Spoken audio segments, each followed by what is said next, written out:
বিপ্লৱ কুমাৰ শৰ্মা সমিতিৰ প্ৰতিবেদনৰ ৫৭টা পৰামৰ্শ ৰূপায়ণ কৰিব ৰাজ্য চৰকাৰে।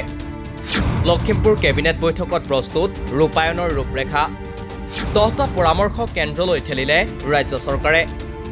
অসম চুক্তিৰ ৬ নং দফাৰ সন্দৰ্ভত গুৱাহাটী উচ্চ ন্যায়ালয়ৰ অৱসৰপ্ৰাপ্ত ন্যায়াধীশ বিপ্লৱ কুমাৰ শৰ্মা সমিতিৰ প্ৰতিবেদনৰ সন্দৰ্ভত মুখ্যমন্ত্ৰী ডক্টৰ হিমন্ত বিশ্ব শৰ্মাই কি কৈছিল প্ৰথমে শুনি লওক। আমিতো বিপ্লৱ শৰ্মাৰ প্ৰতিবেদনত যিমান লিখা আছে তাতকৈ আমি বেছি কাম কৰি আছো, কিন্তু কোনেও প্ৰতিবেদনখন চোৱা নাই। প্ৰতিবেদনখনতে লিখা আছিল ডিলিমিটেশ্যন হ'ব লাগে, ডিলিমিটেশ্যন হৈ গ'ল। কেনেকে ডিলিমিটেশ্যন হ'ব লাগে সেই বিষয়ে লিখা আছিল, ঠিক তেনেদৰে হৈ গ'ল। কোনো ৰাইজে বহি চোৱা নাই যে বিপ্লৱ শৰ্মা কমিশ্যনৰ কিমান কাম ইতিমধ্যে আমি কৰি দিলো, কেইটামান কামে বাকী আছে।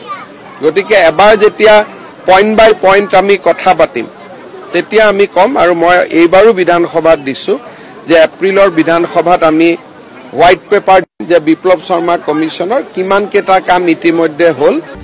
মুখ্যমন্ত্ৰী ডক্টৰ হিমন্ত বিশ্ব শৰ্মাই বুধবাৰে পুৱাৰ ভাগত কৰিছিল এই মন্তব্য।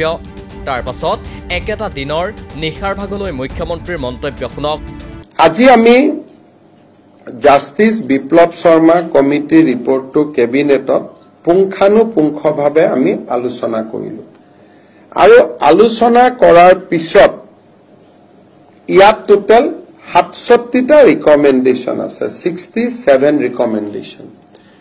আৰু এই 67 ৰিকমেণ্ডেশ্যনৰ 57 ৰিকমেণ্ডেশ্যন আজি আমি ৰূপায়ণৰ বাবে অনুমোদন কৰিছো।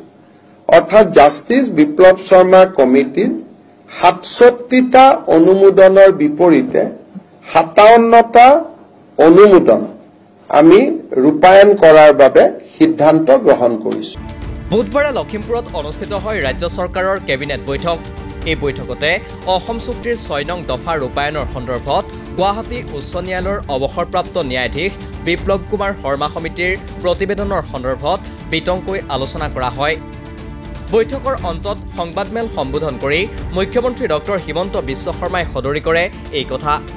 অসম চুক্তিৰ ৬ নম্বৰ দফা ৰূপায়ণৰ ক্ষেত্ৰত জাষ্টিছ বিপ্লৱ শৰ্মা কমিটি গঠন কৰা হৈছিল।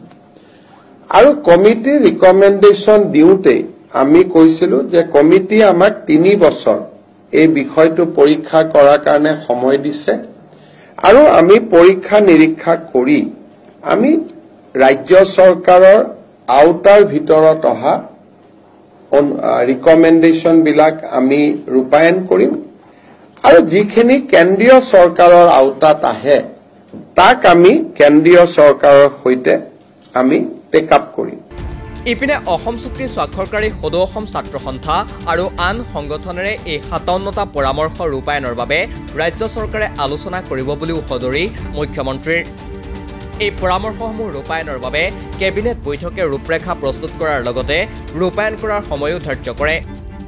২০২৫ চনৰ ১৫ এপ্ৰিলৰ আগত ৰূপায়ণ কৰা হ'ব ৫৭টা পৰামৰ্শ।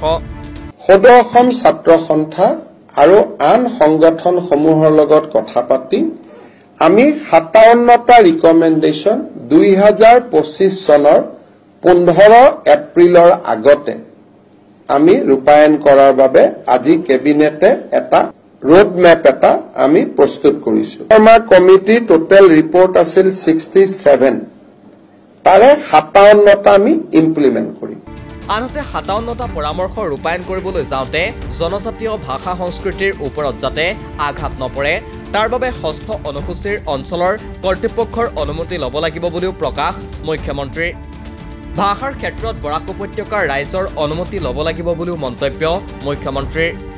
ইমপ্লিমেণ্টেশ্যনৰ পৰ্যায়ত যাওঁতে জনজাতীয় ভাষা সংস্কৃতি এইবিলাকৰ ওপৰত যাতে আঘাত নপৰে তাৰ কাৰণে আমি 6 শিডিউলত যিবিলাক অথৰিটি আছে ডিমা হাছাও, কাৰ্বি আলং আৰু বড়োলেণ্ড তেওঁলোকৰ অনুমতি লোৱাৰ পিছতহে সেই অঞ্চলবিলাকত এই ৰিকমেণ্ডেশ্যনবিলাক আমি ইমপ্লিমেণ্ট কৰিম।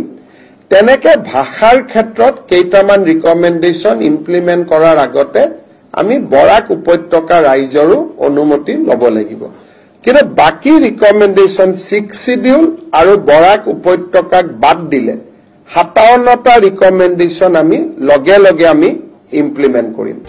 উল্লেখ্য নাগৰিকত্ব সংশোধনী আইন 2019 বিৰোধী আন্দোলনৰ সময়তে 15 জুলাইত কেন্দ্ৰীয় চৰকাৰে অসম চুক্তিৰ 6 নং দফা ৰূপায়ণৰ বাবে কেন্দ্ৰীয় চৰকাৰে এখন 13জনীয়া সমিতি গঠন কৰি দিয়ে। গুৱাহাটী উচ্চ ন্যায়ালয়ৰ অৱসৰপ্ৰাপ্ত ন্যায়াধীশ বিপ্লৱ কুমাৰ শৰ্মাৰ অধ্যক্ষতাত গঠন কৰি দিয়া সমিতিয়ে 2020 চনৰ 25 ফেব্ৰুৱাৰীত তদানীন্তন মুখ্যমন্ত্ৰী তথা বৰ্তমানৰ কেন্দ্ৰীয় মন্ত্ৰী সৰ্বানন্দ সোণোৱালৰ হাতত প্ৰদান কৰে। কিন্তু এই প্ৰতিবেদন কেন্দ্ৰীয় চৰকাৰলৈ প্ৰেৰণ নকৰিলে সৰ্বানন্দ সোণোৱালে। তাৰ পাছত 2021 চনত মুখ্যমন্ত্ৰীৰ আসনত বহা ডক্টৰ হিমন্ত বিশ্ব শৰ্মায়ো উক্ত প্ৰতিবেদন প্ৰেৰণ নকৰিলে কেন্দ্ৰীয় চৰকাৰলৈ।